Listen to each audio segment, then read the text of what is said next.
بسم الله الرحمن الرحيم ولقد أخذنا آل فرعون بالسنين ونقص من الثمرات لعلهم يذكرون فإذا جاءتهم الحسنة قالوا لنا هذه وإن تصبهم سيئة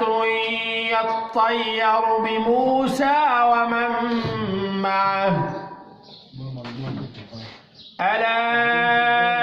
إنما طائرهم عند الله ولكن أكثرهم لا يعلمون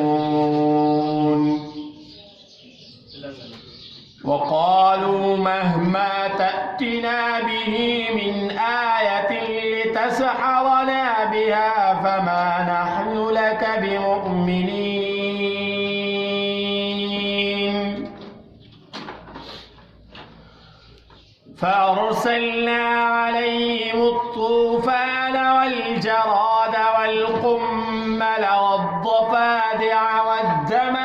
آيات مفصلات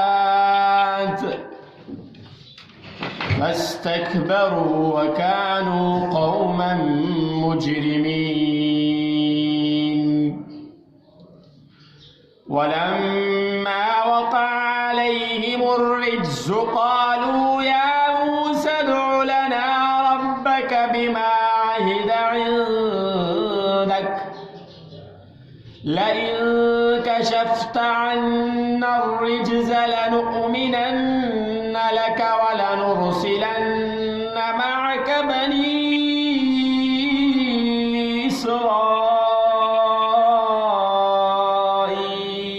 إسرائيل صدق الله العظيم.